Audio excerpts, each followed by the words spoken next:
Space 48, we're an e-commerce agency. We build e-com sites for ambitious online retailers. So usually they're looking for some form of business transformation that's linked to e-commerce or international expansion. Obviously, it's a good sector to be in at the moment with all the changes that have happened over the past year. So we're busy. We're a growing team. We're a team of 60 odd people now. I'm not sure exactly on the number. We've grown quite fast. In terms of service delivery, four pillars: design experience, engineering, which separates down into the three platforms we're best known for, which is Magento, BigCommerce, and Shopify. Performance marketing is a small part of what we do, and then consultancy, e-commerce consultancy, which is probably a fast expanding area within our business, the skills that we've got there. So that's really working with customers around their proposition development, taking that testing into businesses to help them work through those propositions, and then also help them create the financial models that support that. So yeah, I think that's about us as a nutshell. Customer wise, we work with Richer Sounds, Betty's and Taylors of Harrogate, Menkind, a few of the brands that you're probably not familiar with, some B2B brands that we do a lot of e-com work for as well. How did it all get started, Space 48? Complete accident, like every agency ever. I suppose just from my own perspective, I had another business at the time. Digital and tech was something that I was passionate about, something that I was doing in another business, and completely by accident, someone approached me, I guess, and said, we want to do this digital thing. Can you help? And it went from there, really. Yeah. And then you had to hire someone who knew what they were doing on the tools. Yeah, then I had to hire someone who knew what they were doing. That's right. Brilliant. And founded in Warrington, and then you moved to Manchester, didn't you? That's right. Yeah. Yeah. And now where are you? I know the answer to this, but where are you now? We've gone remote. We're staying as we are, I think. I mean, who knows, how things will change when obviously these latest restrictions change and ease up a little bit. I think we definitely all want a little bit more social interaction, but I think that's me and every member of the population, apart from maybe a couple of people that just don't. But yeah, it's working really well for us as a remote business. I guess I'm the same, or we're the same as everyone else on the call today. Our primary challenge is recruitment. Our primary challenge is hiring and retaining the best people that we can. We believe that having more flexibility around how we work is just one way of getting some great people and retaining those people as well. You'd already started to hire as well, to be fair, outside of the local area, haven't you? Because you've got people in Ireland and in Bath and... Yeah. Funny enough, for us, going remote actually solved one of the challenges that we had. So we already had a distributed team. So you're right that, we moved from we moved from Warrington into Manchester city centre. We acquired a small agency down in Bath, or Bath, as they say, in 2017. So we already had that distributed team. We had one person working out of Dublin as well. So there was challenges that already existed, certainly in terms of hiring people. It was common that we'd say, okay, we need to hire someone. What skills do we need? And that was very quickly followed by, in which office should they be in? Which, looking back on it now, was obviously presenting us perhaps more challenges than we realized at the time. Yeah. So now that we don't really think about walls or even borders for that matter, we've been able to hire some great people that, are not only in the UK, but are overseas as well. We've hired some great engineers out of the Ukraine. We've got a few people scattered around Europe. We've got one person who's just started in North America on the East Coast. So it's just that focus of, hiring the best people that we possibly can, without thinking about, the walls or borders, as the case may be. There's other challenges that come with that, but on the whole, it's been very positive. Yeah, it might sound horrible to say this, but from purely a business perspective, has COVID been good to you, do you think? Has it worked in your favour? I think I'd have to be honest and say yes. I think in terms of the market, our market, e-commerce, is obviously very positive. I'd say that we've made the most of it as well, though. you know, we've rolled our sleeves up and got on with it. I think there's been various memes and sayings going around over the past 12 months, but you know, when the tide goes out, you find out who's swimming naked. So I think what we did very early on is we buckled down, and it just showed the strength of the culture that we've got, the strength of the team, what we're all about as a group of people. And I think what I saw in our team was everyone just come together and get on with it and just adapt and move forward, which just speaks to the strength of the people in the team, the culture that we've got, I think. How did the conversations with Foresight begin? What led to that, and would it have happened if it hadn't been for COVID? Well, first of all, in terms of would it have happened, we got approached by a trade buyer. That's what started it, and I was a little bit surprised that it had come so soon, I guess. So we weren't actually looking at the time, and maybe it was a little bit like what Kirsty mentioned there. It was a little bit of a red letter day for me. I think it was probably, at the time, it was perhaps 18 to 24 months before I thought something like that might happen, but I'd always had it in my mind in the future that we could get there. So we entertained looking at the trade option, and then I think, again, picking up on something that Kirsty recommended in yourself as well, you know, we naturally made sure that we had the right advisors around us. There was various different conversations that we had, you know, people like yourself, lawyers, etc., and also other advisors that, you know, that I think I should mention. But we, you know, started those conversations to look at, you know, what it actually meant. Established quite quickly that the trade route at this stage wasn't quite right for Space 48. It didn't match up with what we wanted to do as a business. I don't think it quite matched my own personal objectives, and it didn't match the objectives of the senior management team. And part of the reason for considering the option of then, you know, looking towards Foresight and other private equity options at that point, part of it was also led by the other people in the team, the senior management team specifically, and wanting to make sure that they had an option at this point to come in, while I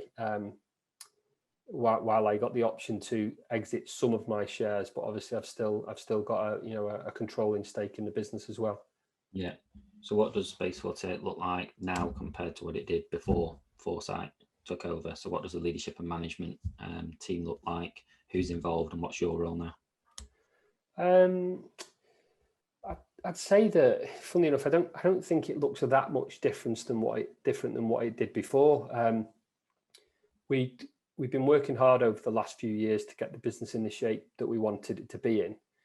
I'm not convinced. I was really listening to Kirsty's presentation before. I thought there's some really interesting points in there. I'm not convinced that I'm redundant, or I wasn't at that point, or am I there yet? Maybe that's something that I now need to start thinking about. But before let's go back 24 months ago or 18 months ago, it was very focused on just getting the right group of people doing the right things. So right people, right seats, basically, which we, on the whole, have managed to achieve. Hannah, who's I know has joined the call today, our finance director, she joined us. I think it'll be a year on Thursday, I guess. So yeah, you know, we managed to get that sort of senior leadership team in place, and just the obvious of having, you know, I'm still playing the role of MD, really strong ops director who's been with us for about 7 or 8 years now. Hannah's our FD, she's been with us a year.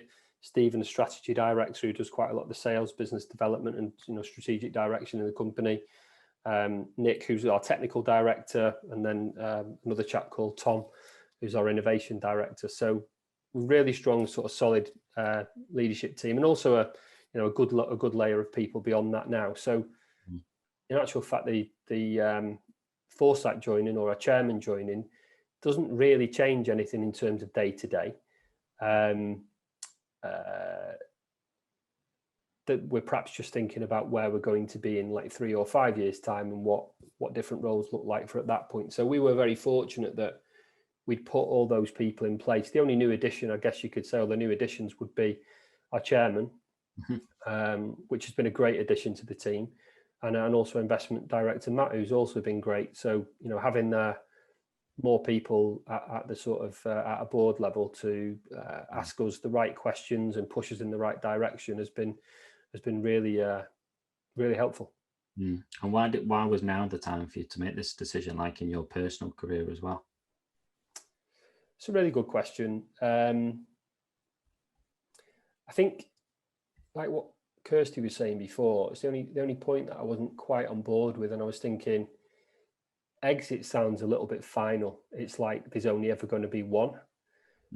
And I've been a little bit more focused on thinking, okay, well, how can me and the senior management team exit on multiple occasions? And I think that has got to come because you're showing a trajectory of growth. To go back to the points that Kirsty made on that sort of that life cycle of a business almost. I honestly think that B is too late, because if that's the genuine trajectory of the business and it's about to hit the top and then it's about to go in reverse. Yeah. I feel like the smart move is to play sooner, and then I wouldn't be comfortable bringing someone into the business or selling something or bringing management into equity if I didn't think that there was potential for the future. Yeah. Obviously there's a life cycle to every business, but I know it's going to be different for every person that's listening in, I'm sure. But for us at Space 48, I think timing is really good. Yeah. Done a lot of work to get to this point. I think we identify with a certain stage that we've got to in terms of our own development as a company. The next stage involves a little bit more risk. So then if I think about my personal objectives, which is, no problem in sharing this, it's looking after my family and providing them with some, financial stability, which I've managed to do. I get a tick in the box for achieving that first point. Then equally, management get to come in, and there's an option there for them to look after themselves. And then equally, the investors that have put the money in. I mean, I don't think I owe anyone anything, but where there's a debt to be repaid, or where there's an expectation, which we've gone into this with all eyes open, there's an expectation of the investment that they've put in, they want to get a return, obviously. For me personally, in our life cycle, it wouldn't be the right time to sell at B. We need to be selling at A, because that then gives us a little bit of runway. And I think, market conditions, e-com's obviously in a good place. We think it will be a solid market for the next few years at the very least. Yeah. Hopefully, fingers crossed, we manage to get to the next exit, which will happen in, let's say 5 years time, because there's always a horizon on the funds that you're dealing with private equity. And then, then hopefully there's a second exit, which is, I think that's the smart play for us personally, different for everyone, but for us. Well, I don't know if you've done this maths, but what you're effectively looking to do, ideally, is that what you get from this first deal plus what you get from any subsequent deals is more than you would have got if you would have just waited and sold the business by doing it through organic growth. Because as a result of bringing in investment and smart people around you, you're looking to continue the steepness of that curve and continue to grow it bigger. So you do like a mini exit, mini retirement, we say now, and then you do another exit further down the line. But the sum of both of those two are bigger than if you would have just grown to, trying not to use numbers, but if you were only to have grown to half the size that you are going to grow to as a result of having that investment. Percentages mean nothing, do they? Like, you'd rather have 40-50% of a company that's 2 or 3 times the size than 100% of a company that's a fraction of the size, and it's requiring you to, as Hannah says, be the single point of failure and take on all the risk and the stress of growing it. Yeah. There's risk whichever route you choose to go. If we decided to carry on growing it organically, there's risk associated with that. The route that we've gone, there's risk associated with that. I think if you choose to go the route that Space 48's gone, or if you choose to go, just if you choose to sell, there's risk associated with it, because you're probably going to have it, at the very least, if it's a trade sale, let's say, there's going to be some form of an earn-out linked to that. So you've got to do your own due diligence and pick your partner very carefully. Now, I think we've done as much due diligence as we can, and so far everything's going good. But you've just got to pick wisely. It's definitely a marriage rather than something that you could easily step away from. It's you're all in. But for us personally, you mentioned there like the money side of things, let's say, that's one aspect of it. It wasn't the only reason for me personally. It was the challenge of trying to do it. You know, maybe we've timed it right, maybe we've not, but if one thing's for sure, time finds everyone out. So you know, we've got a challenge that we feel like we're up for, and I think we've got the team to do it. So we'll see how we get on over these next few years. Well, every time I speak to you, I can see that you've clearly still got obviously a lot of energy and a lot of ambition for being involved in the business. And Kirsty talked before about distressed sales. You don't want to get to that point, but you've taken something off the table now. But now you get to enjoy a new level of challenge with, you know, really smart people growing the business at pace, but it's still the business that you gave birth to, and that you're passionate about. Yeah, definitely. I feel, you know, I know the team share my feelings as well. We feel really proud of the stage that we've got it to get it to where it is. And, you know, there's loads of people we owe thanks to for that, you know, past and present, that have made Space 48 what it is today. But yeah, it's just, I don't know the best way of explaining it really. I've said it to a couple of people. It feels like we've, you know, just completed a level on a game, and it's like, let's go and do the next level. You know, let's see where we can take it to. You know, for me, going and sitting on a beach in Barbados is not. I think that's where it was anyway. I'm not. That's not for me. For a few weeks, maybe. Yeah, take some time out and go and enjoy yourself, and you know, you can do all those things. But there's got to be a bit of something else, you know, something to keep the cogs turning. Yeah, absolutely. So what's the strategy now? You'll obviously have some fairly ambitious growth targets to take Space 48 forward. How much of that is going to come from growing organically and doing more of what you were doing, as opposed to acquiring other businesses or anything else? So our strategy is focused on organic growth. We presented an organic plan in our information memorandum. We've not been overly ambitious with the growth targets. We've, I think, played it relatively conservatively. Naturally, the investors want us to push that and see, you know, how far we can obviously take it, and so do we. But I think first and foremost, we've been very clear about the plan that we're trying to deliver against. Organic is obviously part of that. There is some IP that we're building out. So we put one person against building out some IP. It's just, we're an agency, not a product company, but there's some small applications that we're building out around the BigCommerce platform. So I think that's, you know, potentially one way of looking at, you know, future valuations of how we might increase what our multiple is. Expansion into new territories. We were awarded the BigCommerce Agency of the Year for EMEA last year. So expanding into new territories is part of what we're trying to do. And then mergers and acquisitions, or buy and build, is a, you know, a part of what we're looking at. We do have some experience. I mentioned before, there was one small agency that we acquired down in Bath in 2017. Only a small agency of 7 people. So I think in the sort of in the trade, it's what they refer to as acqui-hire. So it's, you know, 7 really good people that are really strong and made a great addition to our team. Funnily enough, 2 of those people are now directors at Space 48, and I think of the other 7, I think there's 4 people that are still with us, 3 or 4 people that are still with us. So on that basis, it was successful if you're measuring it based on retention. But you know, it's not buy and build's not for the faint-hearted. I think you have to consider it's a partnership you're getting into. You're trying to put together 2 groups of people, 2 cultures.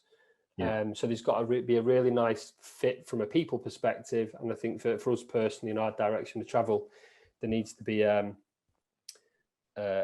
really good fit with what we're trying to build. And that's, you know, to be certainly at least the UK and Ireland's leading e-commerce agency. Yeah. And what kind of businesses would you be interested in speaking to?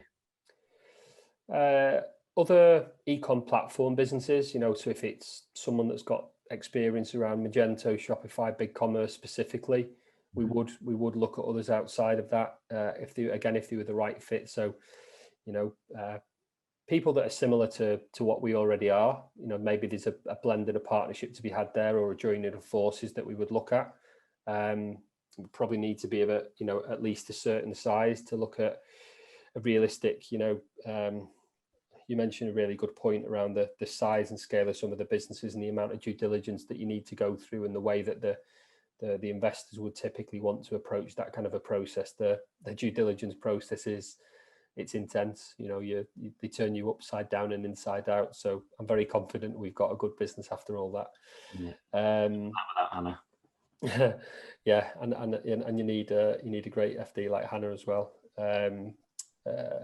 So other businesses, I guess if you've got a performance marketing business that's e-commerce focused, that would be something we would take a look at. I think the guiding light is the e-com focus, though. So I would always, if there's anyone listening that even wants to entertain a conversation, or just ask me some questions in a direct message later, or set up a call, I'd be happy to share what we've gone through and what we've learned. Yeah. Make it sound like it's bad what we've gone through. It wasn't that bad. You had some help though, didn't you? Yeah. Great.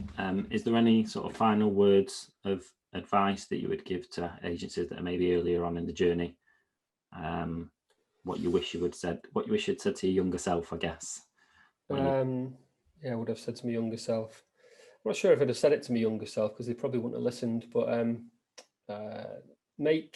don't make yourself redundant too quick. I think I see that quite a lot in agency world, where we're all focused on, trying to become redundant or trying to exit the business. You don't necessarily have to think about exiting, I wouldn't say, but just think about, in the first place, just think about building a great business. Because if you build a great business, you're going to get interest anyway, so I always find that question of like, what's your number like in the future? And probably, I know Adam's on this call as well, I'll probably smack my wrist for this one, but I probably focus less on what the number is in the future, and just think about building a great business, getting great people around you. And I think if you can focus on the fundamentals of running a really great business, then the other stuff actually takes care of itself. Just like I think I could argue that, or I could at least make the point that that's kind of what happened to us last year. We did the groundwork. We worked on the fundamentals. We got the right people in the right seats. We worked on the proposition. We worked with the right customers. Worked with great advisors, people like yourselves at MAP, and others that I could and should mention. But we did all that, and then the result was the result. So we were just then aware to, when the time came around, we spotted our opportunity, and we took it with both hands. When you reflect back, could you see like a year where you've really elevated yourselves, where you feel like you've really worked hard on a lot of those fundamentals, and things started to click, and it felt better and it felt more mature, and you were building that great business that you talk about? Probably within the last year, to be honest. I think. And is that people based? Is that because of the people that came into the business that you managed to find, or was it? Yeah, I feel it when I funnily enough, actually recently going through this process, it's been naturally quite reflective. You end up looking back and thinking, how did I do that? And at first, being honest, I'd love to say I've got all the answers, but I've just not. We've worked really hard. We've had a good group of people to get to where we are. If I do reflect and look back, I think to myself, okay, well, if I look at the business in like, let's say 2016, 2017, it certainly wasn't what it is now. It was, immature at that point, but we're really still just at the start of our journey. We've got plans in place to grow the business to 100 people and, expand into other countries and whatnot. So these are all exciting things to be involved in. But I guess from like 2017 to 2020, the changes that we needed to make in the business at that point, where we'd grown to a certain size in revenue, and if we'd have not made those changes, we'd have still been doing what we were doing. So fortunately, we had, the right people around us, or where we didn't have the right people, we brought in people like yourselves, or there was other advisors and other, consultants that we worked with, or other people that were very good to me. I guess you could say people that were like maybe not officially mentors, but without realizing it, there was people that I've had around me that have helped me make some of those decisions that I needed to make with the business. And if I look at a lot of, small businesses, if I, forget about agencies, any small businesses, you look at a lot of them and you can see reoccurring themes of things that just don't quite work. And it's all the tricky stuff, which is typically people based or process based or system based, but we're all in the business of people. So, getting your team right, getting the culture right, getting the people right, the rest of it can take care of itself. Yeah, that takes an element of bravery as well, though, to be fair. Like, you're obviously being very modest and giving the praise to all the people that work with you and the advisors, but you've had to make some pretty difficult decisions that maybe your heart didn't want to make along the years, but your head did. And I think specifically when you say just focus on building a great business. Yeah, that's fair. Yeah, I get that. Having that relentless pursuit to know I need to do what's right, as opposed to maybe what your heart wants you to do. Yeah, but I agree. But I knew what I was getting into before I got into it. Running a small business, as many people will know on this call, it's tricky, it's hard. But you got into it for a reason, and you know that it's the part of it that I actually like. It's that I know that some of those things are on me. So no one's going to get the tiny little violin out. I've got to make those decisions, and just get it done. Brilliant. And sometimes it can, like you say, it can be really painful. There's been, really difficult decisions that we've had to make to get to where we are. But I guess that then comes down to just making the decision. There's no point having regrets. You just make the decisions you need to make. It tends to be that those decisions are right for the individual as well as the business anyway. You do it respectfully and you both move forward. So Steve has asked, looking back, what was the catalyst for creating a SMT or board, so senior management team or board? What was the catalyst for creating it? So the senior management team, we do have a board now, and we have an SMT as well, or the senior leadership team as we call them. So our senior leadership team is really our execs, our directors, plus maybe one or two people that are also on the fringes of that. And then the board is more more structural or more about governance, where we've obviously brought in our investors. So we have an investment director, we have an observer that comes in, we have a chairman, and we have myself and Hannah that sit on the actual board. So that's where certain decisions need to be made. There's certain sort of governance and structure in place where could be, for example, obviously we have our regular board meetings once a month. There's various types of reporting that we have to do for that in terms of bringing the board back together.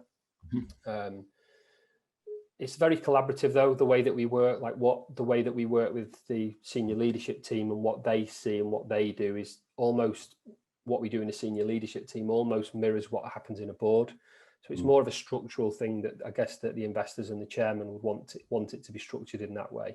Yeah. But then you obviously need that leadership team to, eventually make me redundant. Yeah. Like you say, it's about enjoying what business actually entails as well. Like if you're going to be on the board of directors, that is a lot of conversations about legals and governance and finance. It's not that exciting though. Some of it's quite dry. Well, it's exciting if you're a certain way. Yeah, I suppose.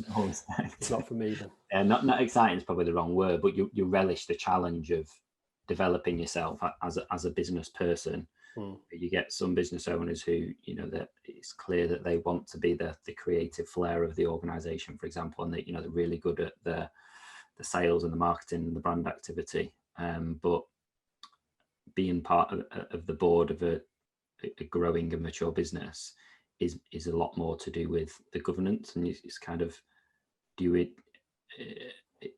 enjoys maybe the wrong word, but do you relish those challenges, or are they like a chore to you doing what you want to do? And that's important to recognize at times, isn't it? So like when you were going through the conversation with Foresight and thinking the next stage Space 48, some of your considerations will be, where do I fit in? There's no point in being some agencies that sell or get private equity investment, they'll hire a different MD or CEO because the original MD or CEO is more of a salesperson or an operations person. Yeah. I think if we're all honest with ourselves, we should be doing that anyway. I don't think nothing's changed from that perspective. That I'm always looking. I always I look towards myself to think how I can be better and how I can improve. And I'm probably my own biggest critic. You know, honestly, if I get to a stage where I just don't think I'm doing the right job or I'm not the right person for the job, I'll put my hand up weeks before anyone else does, because I'll be constantly looking at how I'm performing. Speaking of putting your hand up, Anthony's put his hand up, so I'm just going to allow him to speak. It says allowed to talk, Anthony. If you want to share your video as well, that's fine. It's up to you. Sorry, I didn't realise I actually pressed that. I was typing a Q&A question. Oh, right. Okay. Well, you might as well ask it out loud now. Yeah, sure. Hi, John. I can't show my camera, Paul. It's not an option, but don't worry. Right. No worries. I just wondered, in building various bits of IP, by the sounds of what you've done, you may have come across our agency in the past when we did e-com. But I wondered, how, when you consider the charging to your clients, how have you worked out, or how have you thought about how much you can charge on the value proposition rather than the hours and the effort? Because obviously, as a consultancy, we're generally scrutinized for the hours we spend on things, but obviously there's a degree where that IP it comes in. Have you guys built much of that into your process? I didn't catch where you were from, Anthony. Which business? I work for a company called The Distance. Distance, okay, right. Yeah, I'm familiar with Distance. We used to do e-com a long time ago, but we're now very specialist at mobile. Yeah, I got you. Okay. Well, nice to meet you. Do we build value in? I think it's easier to do for some of the products. Certainly, when I say products, I'm talking still about service delivery here. I think it's easier to do to build in value if it's on a consultancy basis. So where I was talking before about, you know, our sort of direction of travel with the consultancy services and us helping customers with proposition development, testing and trialing what it is that how we're trying to help them, and then also the financial modeling that supports that. I think that's easier to do that on a value basis, because I don't think there's necessarily it's going to take X many hours to do this. It is more of a product, and it's perhaps done on a value basis, because you know that if you deliver, it's kind of almost doesn't really matter what it is that you deliver, but if you deliver the right level of thinking with the right supported financial model, and that leads to a business growing by 10%, and that 10% equates to £1 million for argument's sake, then fundamentally what's that worth? So effectively, if I'm reading that right, you're saying that you've basically productized part of the consultancy service, and that's where you're charging the value on. Yeah, that's it. Yeah. Well, that's interesting. It's harder to do, like where we do design and build, for example. Obviously, that's a little bit, that is obviously more on a T&M basis. That everything that we do there is T&M. There's elements of what we do where discovery, for example, discovery would typically be a certain size. It would typically be a number of days.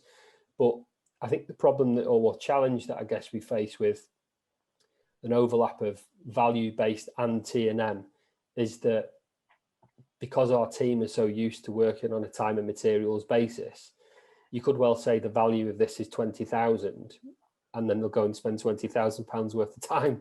So I don't think it always naturally translates into some other areas of the business. Like it's still, a service-based product, i.e. discovery, but there's people in there that typically work on a time and materials basis, and there's people in there that still track their time on a day-to-day basis. So there's a little bit of I don't think I've really got a solid answer for you. There's just certain products within the business or certain things that we do where that's more obvious, and I think the consultancy is the best example of that.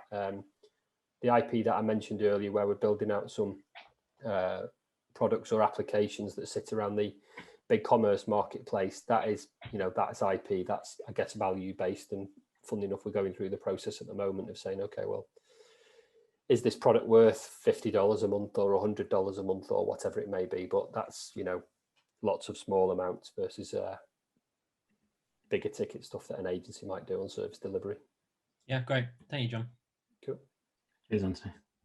Right, I think we're at about the end of the question, John. I'm mindful that I've kept you for a long time, and you've probably got meetings to have and targets to hit. So just to say thank you for taking time out to speak to the community today.